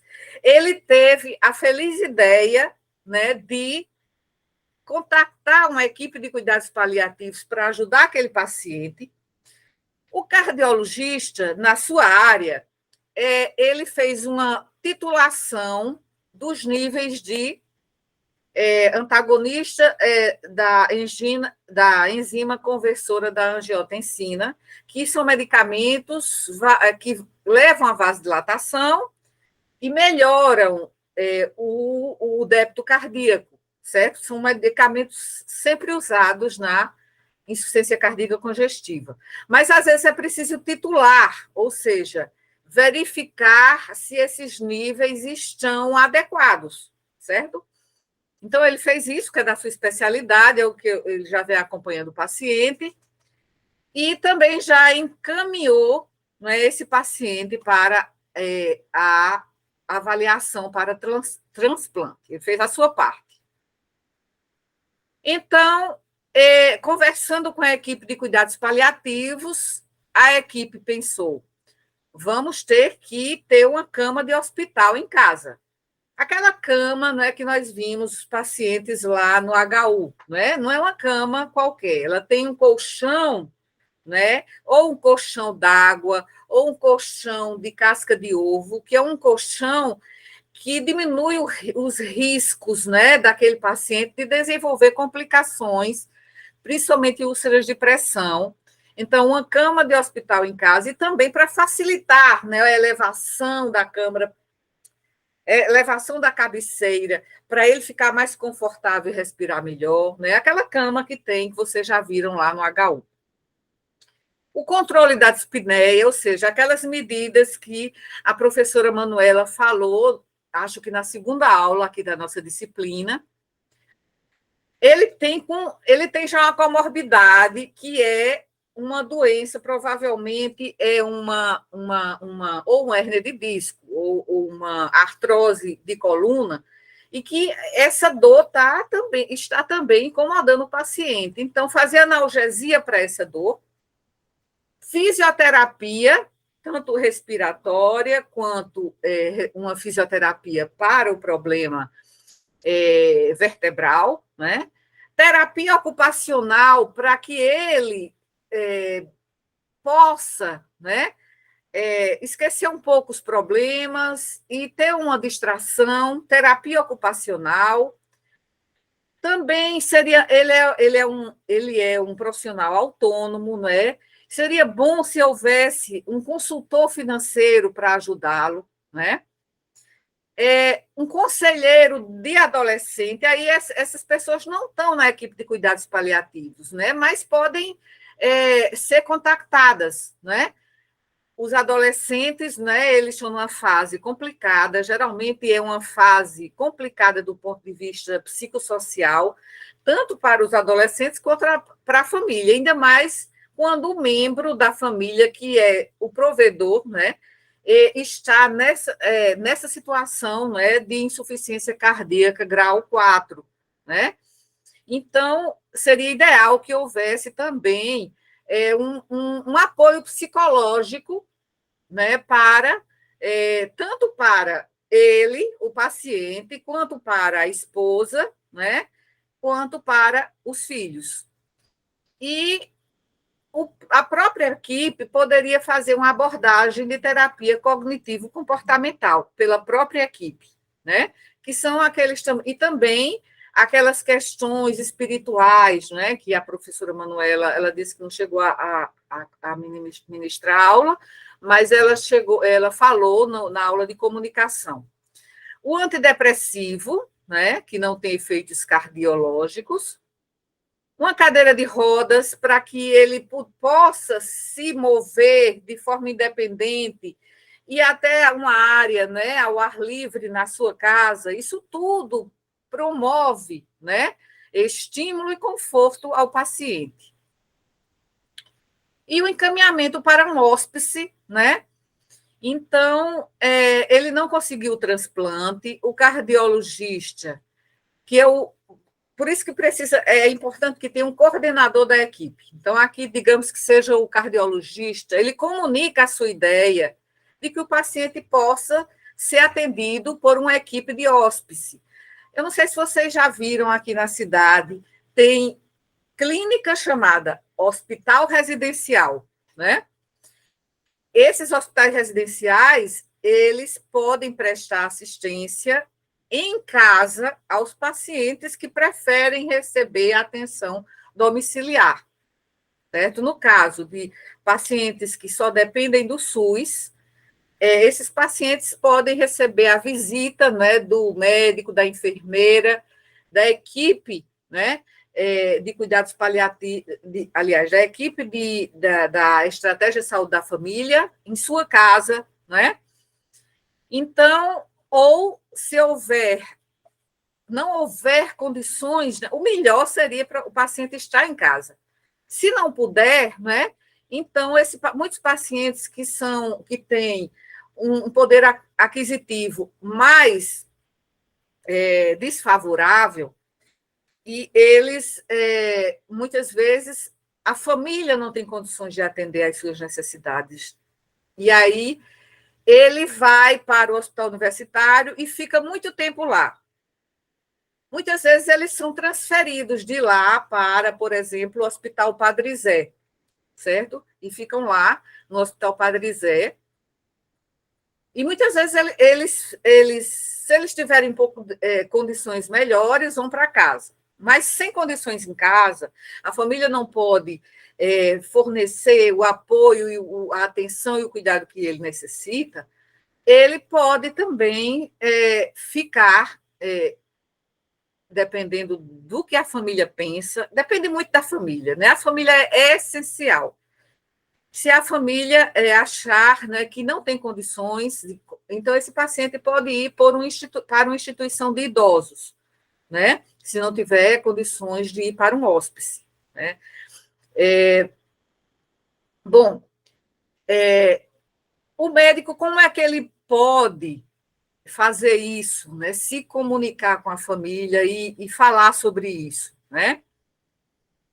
Então, ele pode explicar, não é, que o paciente está tendo muitos problemas com a própria respiração, além da dor, não está conseguindo dormir bem, as preocupações que existem na própria família. Então, o cardiologista diz, olha, eu acho que seria útil se a gente pedisse ao meu colega, doutor Santos, e sua equipe, para ajudar a gente. Eles podem nos dar uma parte extra de conhecimento para ajudar a melhorar a sua qualidade de vida. Uma forma de o cardiologista comunicar a importância, né, de ter uma equipe paliativista ajudando. Então, o médico também precisa explicar. Eu vou continuar cuidando de você. Isso aí é extremamente importante. Isso não quer dizer que o cardiologista não vai mais acompanhar o paciente. Ele vai continuar acompanhando e ele pode ser o coordenador da equipe. Mas ele vai explicar ao paciente e à esposa dele, aos filhos.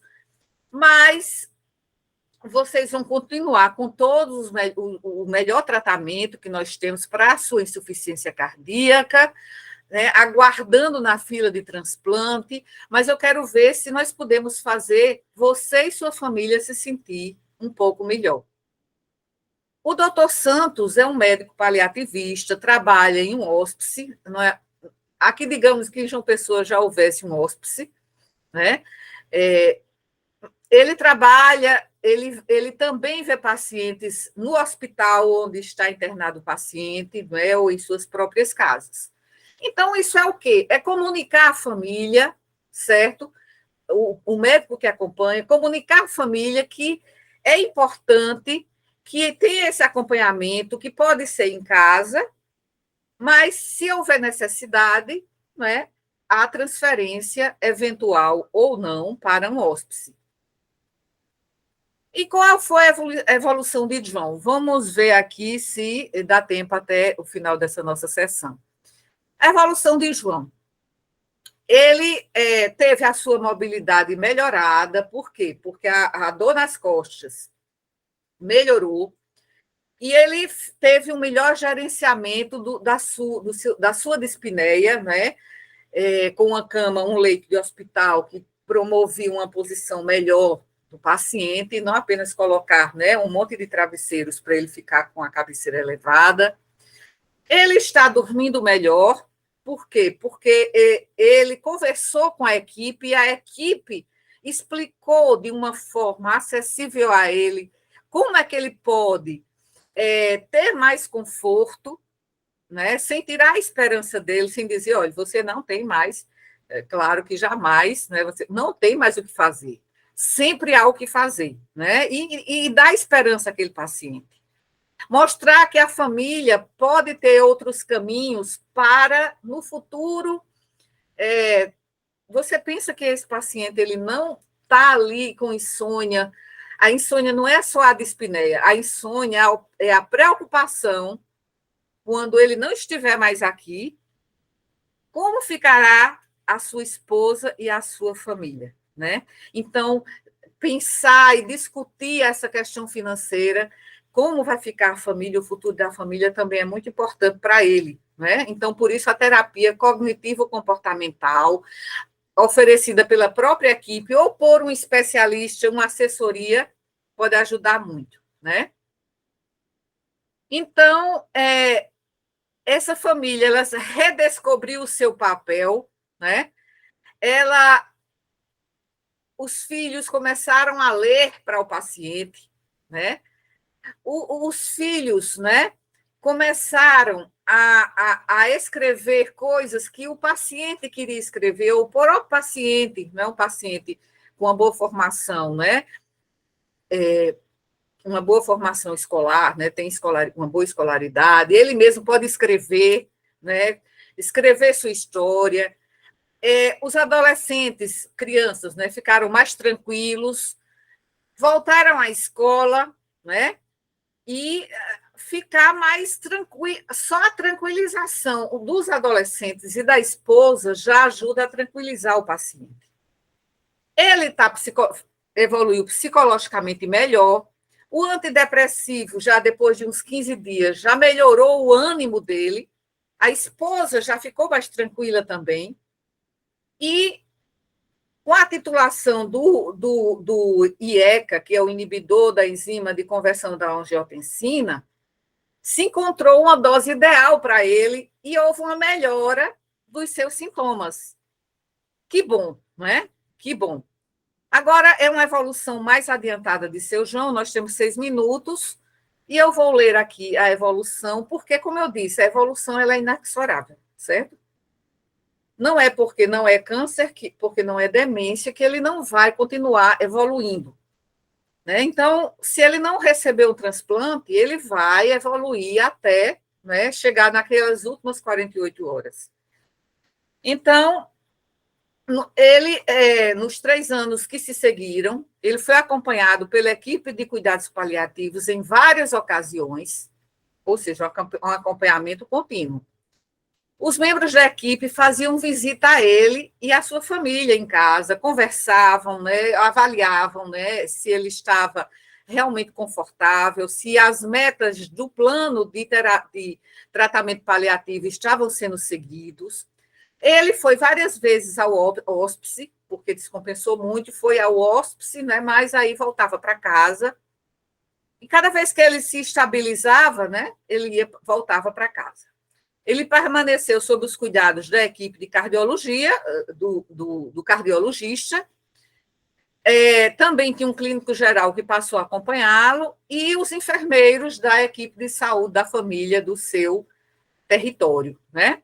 E depois desses 3 anos, ele morreu no próprio hóspice, né?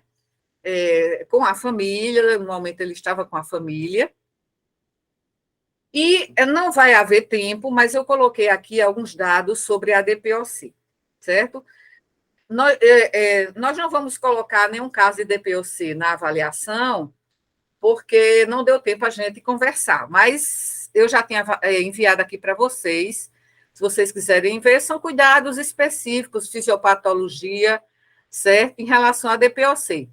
Mas não vamos colocar como conteúdo para a prova, certo? Aqui são pacientes com DPOC, certo? Recebendo. Aqui eu vou só colocar, foi um dos nossos pacientes lá no HU, certo? Esse paciente, ele tem insuficiência, ele tinha enfisema pulmonar. Vocês estão vendo que em repouso ele está com dispneia? Bom, aqui é a minha mão, porque eu estava explicando aos pacientes e aos alunos e eles estavam gravando, certo? Veja, o paciente com dispneia em repouso, certo? Insuficiência cardíaca grau 4. Aqui são casos clínicos, né? Mas nós não vamos. Aqui é uma prescrição que eu coloquei de um paciente que estava internado lá no HU com DPOC, mas não vamos incluir agora. E aí, naquela história anterior, não é? Ué, eu botei o mesmo nome? Não. A história agora de um outro paciente que tinha DPOC, certo? E aí foi feita a avaliação, quais são as metas terapêuticas, a evolução dele, e ia falar também sobre as diretrizes antecipadas de morte, certo? Mas também não vamos incluir. Eu acho que, eu vou pedir para a Manuela falar, não é? Na última aula teórica, certo? As diretivas antecipadas de morte. Eu não sei se ela já falou em uma das aulas dela, a parte da comunicação, mas eu vou pedir para ela falar, já que não deu tempo. Tá bem? É o paciente que tem já determinado, por exemplo, que não vai fazer determinados procedimentos, não vai ter reanimação cardiopulmonar, se por acaso ele tiver uma parada cardíaca, é o testamento vital, como se chama, né? Que o paciente e a família, de comum acordo, vão até assinar, não é, para dizendo quais são as suas vontades, qual é a sua. Isso promove, não é, a autonomia do paciente, ou a autonomia da família. Vocês querem fazer alguma pergunta? Então, aqui eu excluí o conteúdo de DPOC e mantive só o da insuficiência. Imagine, não ia dar tempo de falar de insuficiência renal mesmo, crônica, terminal, nem de cirrose avançada, né? Não deu tempo nem a DPOC. Mas tudo bem, eu só queria simplificar como é que uma doença crônica de alta prevalência, que não é câncer, nem é demência, nem é uma doença neurológica incapacitante, mas que são condições muito frequentes na prática clínica, que têm necessidades de cuidados paliativos e que muitas vezes não recebem esses cuidados paliativos. Só recebem o cuidado cardiológico propriamente dito. né? E quando eles se beneficiarão muito com uma abordagem paliativa, tá? Então, um caso que é o mais, digamos, que é a doença mais comum, pelo menos no nosso meio, que é a insuficiência cardíaca congestiva, é uma dessas condições, né? Bom, então aqui nós finalizamos. Vocês têm alguma... Tudo bem, Carlos, tudo bem. Eu até disse, se vocês não quiserem também falar, eu só às vezes preciso perguntar. Vocês querem perguntar alguma coisa, né? E faço alguma pergunta até para verificar, né, se eu estou ainda, se ainda estou online.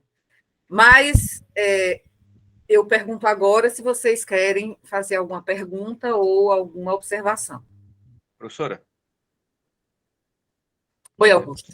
se a senhora puder, mesmo que a senhora não tenha dado e não vá cair na prova, se tiver algum material sobre essas outras doenças crônicas, Tenho. disponibilizar lá no... Certo. Eu tenho, inclusive, foi o material que eu ministrei os cursos de cuidados paliativos, certo? Eu posso mandar. Nesse caso, eu vou mandar especificamente para o seu e-mail, porque se eu colocar no SIGA, vai confundir, né? O que é material para estudar para a prova e o material que é, digamos, você que quer informações a mais sobre as outras patologias mais frequentes, né? Como doenças crônicas progressivas e reversíveis, não neoplásicas e não neurológicas, né? Em relação a cuidados paliativos. Eu vou enviar... Professora, Oi. tem como enviar pelo Zap, não? Posso enviar também, certo? Posso enviar pelo Zap. Vou Porque enviar. aí todos têm acesso. Pronto, ok. Envio pelo Zap, tá? Ipsa, Augusto, Lorena, e os demais alunos que estão aqui. E vamos nos despedir. Obrigado, Eu professora. acho que na próxima semana a professora Manuela, né, vai falar também sobre essa questão de diretivas antecipadas de morte, eu vou pedir a ela. E a última aula será no HU, a gente vai, cada um com o seu grupo, eu com meus 3 grupos, a professora Manuela com os seus 3 grupos, a gente vai visitar para dar os toques finais no projeto terapêutico de cada grupo, tá bem? E aí, depois nós temos a avaliação, né? Depois, no próprio WhatsApp, eu falarei sobre a avaliação, que vai ser o nosso último encontro, tá bem? Perfeito. Então, bom resto de semana, um abraço a todos e todas, e eu vou compartilhar também, para alguém que quiser ver o que conversamos hoje sobre insuficiência cardíaca congestiva e cuidados paliativos, eu vou compartilhar com vocês. Boa tarde já, são 12h03. Boa tarde, gente, até logo. Tchau, professora, muito obrigada. Obrigada também. Tchau. Desculpem os Tchau, tchau, obrigada. Tchau, tchau.